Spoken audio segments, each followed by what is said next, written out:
At 4:21, the president speaking at his counterterrorism summit over at the White House. We're going to listen in for a bit. I want to be as clear as I can be.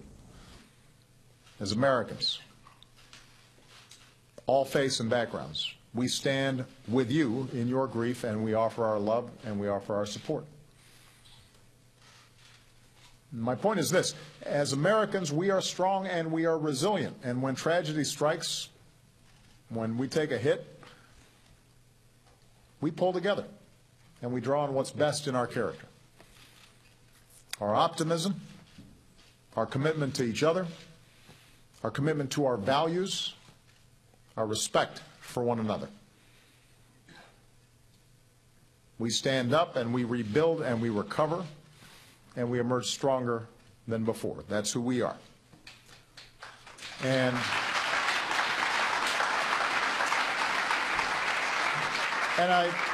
I say all this because we face genuine challenges to our security today, just as we have throughout our history. Challenges to our security are not new. They didn't happen yesterday or a week ago or a year ago. We've always faced challenges. One of those challenges is the terrorist threat from groups like Al-Qaeda and ISIL.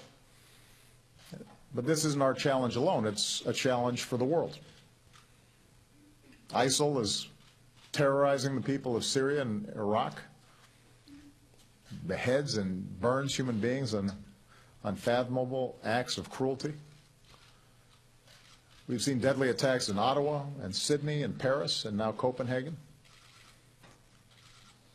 And so in the face of this challenge, we have marshaled the full force of the United States government, and we're working with allies and partners to dismantle terrorist organizations and protect the American people. Given the complexities of the challenge and the nature of the enemy, which is not a traditional army, this work takes time and will require vigilance and resilience and perspective. But I'm confident that just as we have for more than 2 centuries, we will ultimately prevail. And part of what gives me that confidence is the overwhelming response of the world community to the savagery of these terrorists. Not just revulsion, but a concrete commitment to work together to vanquish these organizations. At the United Nations in September, I called on the international community to come together and eradicate this scourge of violent extremism. And I want to thank all of you from across America and around the world for answering this call.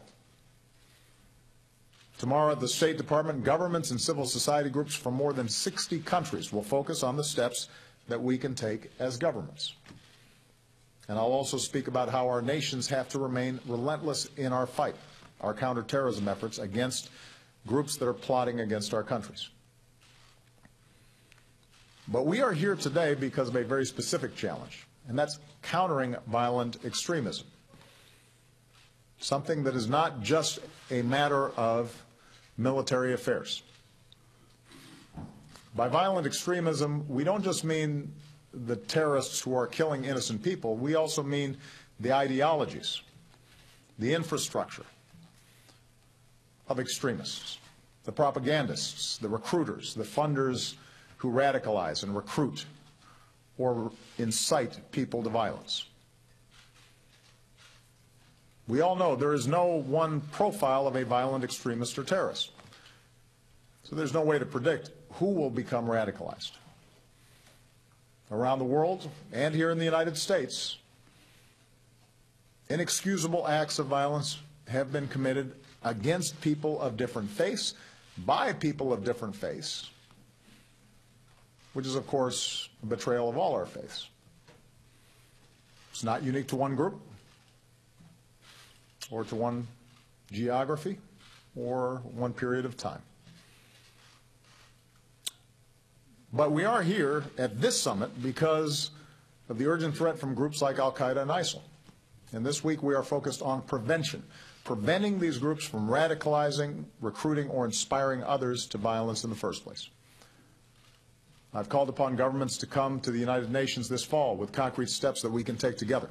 And today, what I want to do is suggest several areas where I believe we can concentrate our efforts. First, we have to confront squarely and honestly the twisted ideologies that these terrorist groups use to incite people to violence. Now, leading up to this summit, there's been a fair amount of debate in the press and among pundits about the words we use to describe and frame this challenge. So I want to be very clear about how I see it. Al-Qaeda and ISIL and groups like it are desperate for legitimacy. They try to portray themselves as religious leaders, holy warriors in defense of Islam. That's why ISIL presumes to declare itself the Islamic State. And they propagate the notion that America, and the West generally, is at war with Islam. That's how they recruit. That's how they try to radicalize young people. We must never accept the premise that they put forward, because it is a lie. Nor should we grant these terrorists the religious legitimacy that they seek. They are not religious leaders, they're terrorists.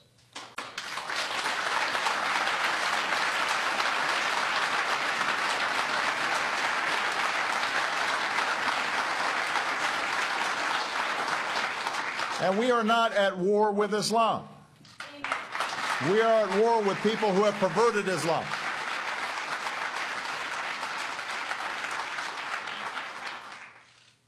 Now, just as those of us outside Muslim communities need to reject the terrorist narrative that the West and Islam are in conflict, or modern life and Islam are in conflict,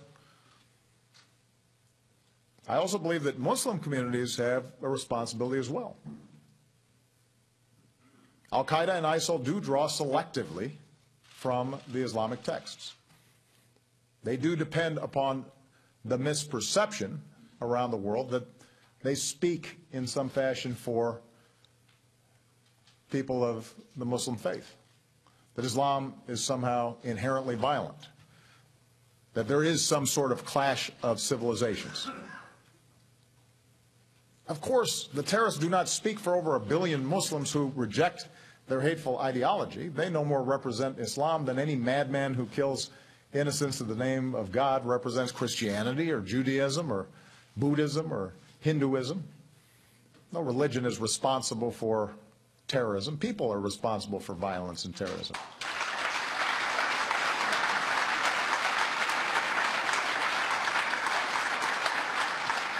And to their credit, there are respected Muslim clerics and scholars, not just here in the United States, but around the world, who push back on this twisted interpretation of their faith. They want to make very clear what Islam stands for, and we're joined by some of those leaders today. These religious leaders and scholars preach that Islam calls for peace and for justice and tolerance towards others, that terrorism is prohibited, that the Quran says whoever kills an innocent, it is as if he has killed all mankind. Those are the voices that represent over 1 billion people around the world. But if we are going to effectively isolate terrorists, if we're going to address the challenge of their efforts to recruit our young people, if we're going to lift up the voices of tolerance and pluralism within the Muslim community. We're not going to cut away from the president for a minute, but we'll keep that up on the left side of your screen. On the right-hand side of your screen, I want to direct your attention to what was a successful, and the operative word here is successful, water rescue. This is the 9900 block of Lake Point Street in Burke, Virginia, where apparently a teenage male got stranded in the middle of that lake, and you can see just part of it there on the bottom right-hand corner of your screen. Apparently he was caught in a concrete drain pipe. Fairfax County Water Rescue Team was brought in. They were able to get him into their boat, and eventually to the shoreline. The teen has been rescued. Apparently he's wrapped in blankets, now in the back of an ambulance. A very harrowing time. It begs the question, what was the young man doing in that lake on a day when the temperature won't get above freezing to begin with? Well, that's a story for another time. Our Stephen Cheetah is on the ground and apparently has talked to the young man, so I'll be interested to find that out from him. There's a live look at it completely filling your screen now. Again, this is in Burke, Virginia. The address, the 9900 block of Lake Point Circle in Burke, Virginia. The rescue finished, successful. The good news is the young man pulled out of the water and in the back of a ambulance right now. I'm sure that they are treating him for, if not hypothermia, he had to be probably pretty close to it. In very cold water, in very cold temperatures, the body very quickly can run into real problems. Wanted to show you that. We'll take you back now to the White House and to the Executive Office building, actually, where the President is speaking, the keynote address on his terrorism summit meeting. Need to do more to discredit the notion that our nations are determined to suppress Islam, that there's an inherent clash in civilizations. Everybody has to speak up very clearly that no matter what the grievance, violence against innocence doesn't defend Islam or Muslims, it damages Islam and Muslims.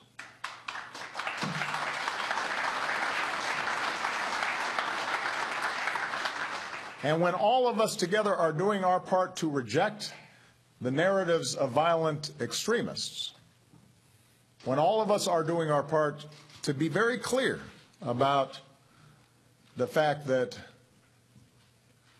there are certain universal precepts and values that need to be respected in this interconnected world, that's the beginnings of a partnership. As we go forward, we need to find new ways to amplify the voices of peace and tolerance and inclusion. And we especially need to do it online. We also need to lift up the voices of those who know the hypocrisy of groups like ISIL firsthand, including former extremists. Their words speak to us today. And I know in some of the discussions these voices have been raised. I witnessed horrible crimes committed by ISIS. It's not a revolution or jihad, it's a slaughter. I was shocked by what I did. This isn't what we came for, to kill other Muslims. I'm 28. Is this the only future I'm able to imagine? That's the voice of so many who were temporarily radicalized and then saw the truth. And they've warned other young people not to make the same mistakes as they did. Do not run after illusions. Do not be deceived. Do not give up your life for nothing. We need to lift up those voices. And in all this work, the greatest resource are communities themselves, especially like those young people who are here today. We are joined by talented young men and women who are pioneering new innovations and new social media tools and new ways to reach young people. We're joined by leaders from the private sector, including high-tech companies who want to support your efforts. And I want to challenge all of us to build new partnerships that unleash the talents and creativity of young people,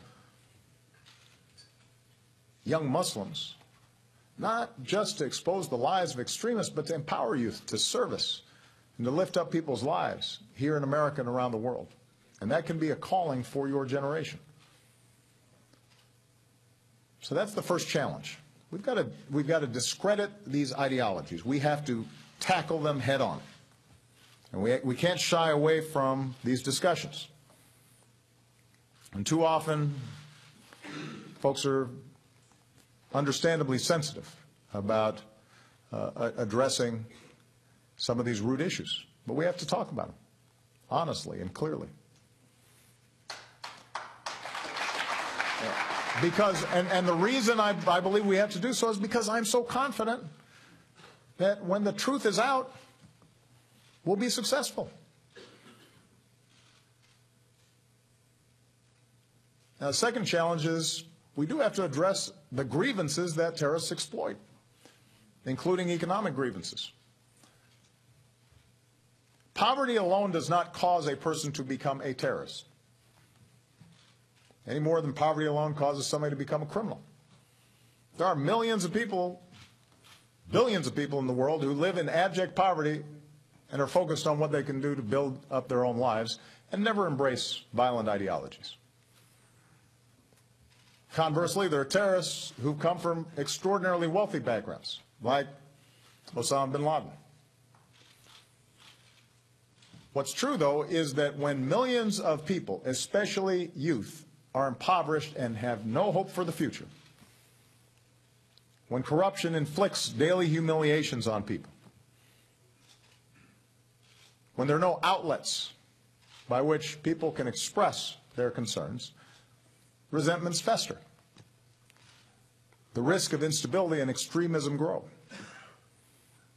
Where young people have no education, they are more vulnerable to conspiracy theories and radical ideas because it's not tested against anything else. They've got nothing to weigh. And we've seen this across the Middle East and North Africa. And terrorist groups are all too happy to step into a void. They offer salaries to their foot soldiers so they can support their families. Sometimes they offer social services, schools, health clinics, to do what local governments cannot or will not do. They try to justify their violence in the name of fighting the injustice of corruption that steals from the people, even while those terrorist groups end up committing even worse abuses like kidnapping and human trafficking. So if we're going to prevent people from being susceptible to the false promises of extremism, then the international community has to offer something better. And the United States intends to do its part. We will keep promoting development and growth that is broadly shared so more people can provide for their families. We'll keep leading a global effort against corruption because the culture of the bribe has to be replaced by good governance that doesn't favor certain groups over others. Countries have to truly invest in the education and skills and job training that our extraordinary young people need. And by the way, that's boys and girls, and men and women, because countries will not be truly successful if half their populations, if their girls and their women, are denied opportunity.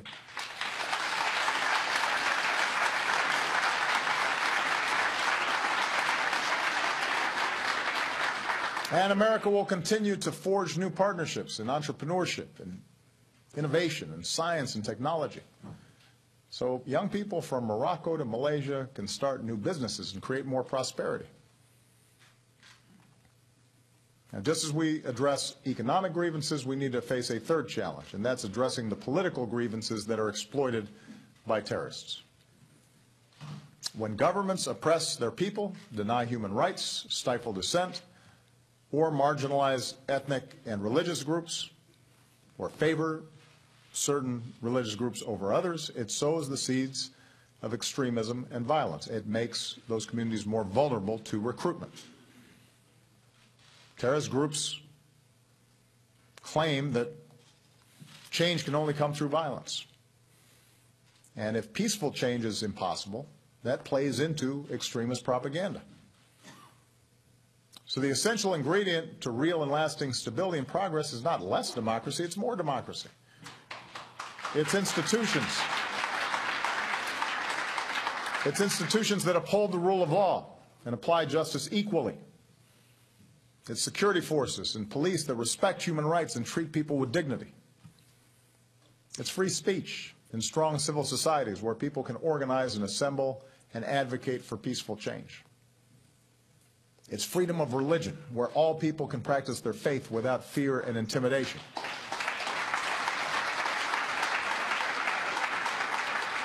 All of this is part of countering violent extremism. Fourth, we have to recognize that our best partners in all these efforts, the best people to help protect individuals from falling victim to extremist ideologies, are their own communities, their own family members. We have to be honest with ourselves. Terrorist groups like Al-Qaeda and ISIL deliberately target their propaganda in the hopes of reaching and brainwashing young Muslims. especially those who may be disillusioned or wrestling with their identity. That's the truth. The high-quality videos, the online magazines, the use of social media, terrorist Twitter accounts, it's all designed to target today's young people online in cyberspace. And by the way, the older people here, as wise and respected as you may be, your stuff is often boring compared to what they're doing. You're not connected. And as a consequence, you are not connecting. So these terrorists are a threat, first and foremost, to the communities that they target, which means communities have to take the lead in protecting themselves. And that is true here in America as it's true anywhere else. When someone starts getting radicalized, family and friends are often the first to see that something's changed in their personality. Teachers may notice a student becoming withdrawn or struggling with his or her identity. And if they intervene at that moment and offer support, that may make a difference. Faith leaders may notice that someone's beginning to espouse violent interpretations of religion. And that's a moment for possible intervention that allows them to think about their actions and reflect on the meaning of their faith in a way that's more consistent with peace and justice. Families and friends, co-workers, neighbors, faith leaders, they want to reach out. They want to help save their loved ones and friends and prevent them from taking a wrong turn. But communities don't always know the signs to look for or have the tools to intervene or know what works best. And that's where government can play a role if government is serving as a trusted partner. And that's where we also need to be honest. I know some Muslim Americans have concerns about working with government, particularly law enforcement. And the reluctance is rooted in the objection to certain practices where Muslim Americans feel they've been unfairly targeted. So in our work, we have to make sure that abuses stop, are not repeated, that we do not stigmatize entire communities. Nobody should be profiled or put under a cloud of suspicion simply because of their faith.